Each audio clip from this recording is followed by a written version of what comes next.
ప్రస్తుతం మనతో ఆయన మృతికి సంబంధించి స్పందించడానికి బాబు మోహన్ గారు ఫోన్ లైన్ లో సిద్ధంగా ఉన్నారు. బాబు మోహన్ గారు నమస్తే అండి. నమస్కారం అండి. నమస్కారం సార్, చెప్పండి, ఆయనతో ఎంఎస్ నారాయణ గారితో మీకున్న అనుబంధం ఎటువంటిది? అది చాలా ఆత్మీయ అనుబంధం అండి మాది. అంటే నేను ఈ పొలిటికల్ లైన్కి వచ్చినాక కొంచెం కాస్త కొన్ని క్యారెక్టర్స్ తగ్గాయండి. కానీ నేను బాగా బిజీగా ఉన్న రోజుల్లో మోహన్ బాబు గారి సినిమా అనుకుంటాను, ఆ సినిమాలో ఫస్ట్ పరిచయం అండి. సారథి స్టూడియోలో షూటింగ్ జరుగుతుంది. ఇలా రచయితప్పుడు వస్తే మోహన్ బాబు గారు చెప్పా క్యారెక్టర్ నువ్వే వేయని చెప్పారు.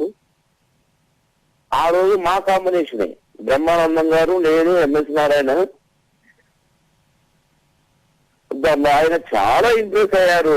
బాబు గారు నాకు ఎంత హ్యాపీగా ఉందో, మీతో యాక్ట్ చేస్తారు అనుకోలేదు అని చాలా సంతోషపడ్డారు. తర్వాత చాలా సినిమాల్లో వేశాము. ఈ గ్యాప్ తర్వాత ఈ మధ్యనండి ఒక 8-9 months అవుతుందేమో, ఒక షూటింగ్ లో కలిసాం. పక్కనేమో ఎంఎస్ నారాయణ షూటింగ్, ఇటు పక్కన నా షూటింగ్. ఒక ఇంజనీరింగ్ కాలేజ్ అనుకుంటారు. అందులో నేను చేస్తుంటే అన్న నీ పంచి భలే ఉంటుంది అన్న, నీ ఎక్స్ప్రెషన్ భలే ఉంటుంది అన్న అని చాలా నాతో కూర్చున్నాడు. కలిసి లంచ్ చేశాము. చాలా ఆత్మీయంగా మాట్లాడేవాడు. ఆ మధ్య ఇంకొకడు సినిమాలో నేను ఎంఎస్ నారాయణ గారు కాంబినేషన్, ఏం ఎక్స్ప్రెషన్ ఇస్తావన్నా, నీ టైపింగ్ అన్నా అని మెచ్చుకున్నాడు నన్ను చాలా. అయితే నేను మెచ్చుకునే అవకాశం నాకు ఎప్పుడు ఇవ్వలేదు. నేను ఈలోపు దూరం అయి ఇక తమ్ముడు ఈ మధ్య 2-3 సినిమాలలో సూపర్ క్యారెక్టర్స్, ఆ దూకులు ఇవన్నీ నేను కలవలేకపోయానండి. ఈ ఎలక్షన్ హడావుడి దానికి దీనికి ఎప్పుడు కలుస్తాడా ఎంఎస్ అనుకునేవాడిని. కానీ ఈ వార్త వినాల్సి వస్తుంది, కానీ కళలో కూడా వింటున్నదండి. చాలా బాధాకరంగా ఉంది. మంచి సోదరుడు, అసలు కల్మషం లేని వ్యక్తి. ఎదుటివాడిని నొప్పించాలని అసలు ప్రయత్నించడు. తన మీద తనే జోకులు వేసుకుంటూ ఎంత చక్కగా ఎంత సరదాగా ఉంటాడో షూటింగ్ లో. నిజంగా ఇండస్ట్రీకి తీరని లోటు అండి. మా కామెడీ కుటుంబానికి కూడా తీరని లోటు. ఏంటో భగవంతుడు 1 by 1 ఇట్లా తీసుకెళ్తున్నాడు. బాధగా ఉంది. బాబు మోహన్ గారు హాస్య నటుడిగా ఆయనకి ఎంతో మంచి పేరుంది. ఇప్పుడు ఆయన లేని సినిమా అంటూ ఈ మధ్య కాలంలో అయితే ఏదీ లేదు. అటువంటిది ఆయన వ్యక్తిగతంగా సహనటులతో ఆయన ఏ విధంగా ఉండేవారు? చాలా కలివిడిగా ఉండేవాడు. చిన్నోడు గాని, పెద్దోడు గాని, సీనియర్ గాని, జూనియర్ గాని ఆ తారతమ్యాలే లేకుండా చక్కగా కలిసి జోకులు వేసుకుంటూ ఆ ఉన్న కాసి సరదాగా ఉండేవాడు. చాలా సరదాగా ఉండేవాడు. చాలా స్నేహశీలి అండి నిజంగా. జాత అందరితో కలివిడిగా ఉండేవాడు. ఓకే, మీరిద్దరూ కలిసి ఎన్ని సినిమాల్లో నటించారు సార్? మీరు మర్చిపోలేని ఆయనతో కలిసి నటించిన సినిమాల్లో ఏవైనా అనుభూతులు ఏమైనా ఉన్నాయా? అంటే నేను బాగా బిజీగా ఉన్నప్పుడేమో చిన్న వేషాలు, 1 scene 2 scenes వేసేవాడు. ఆయన బాగా బిజీ అయిన తర్వాతనేమో నేను ఈ పొలిటికల్ సైడ్ వచ్చి కాస్త కాంబినేషన్స్, ఈ పెద్ద సినిమాల్లో నాకు వేషాలు కలిసి వేసే అవకాశం తగ్గిందండి. ఏదో 1-2 చిన్న సినిమాల్లో వేశాము.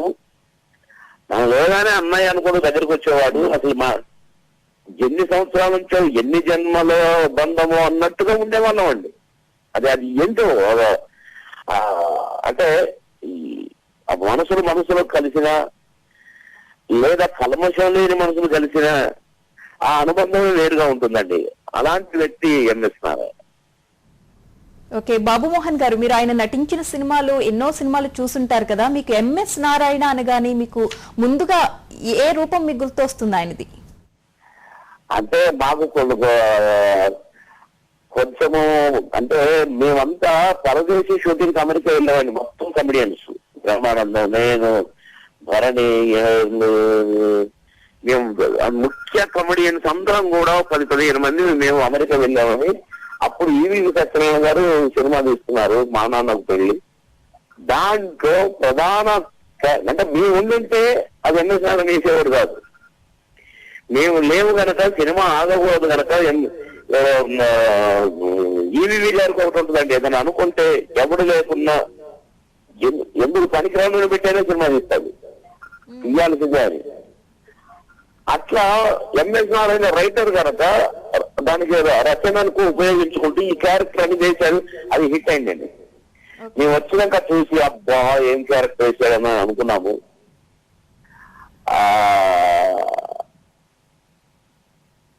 అలా తాగుబోతు క్యారెక్టర్ అంటే ఎంఎస్ నారాయణ ముద్ర పడిపోవటం,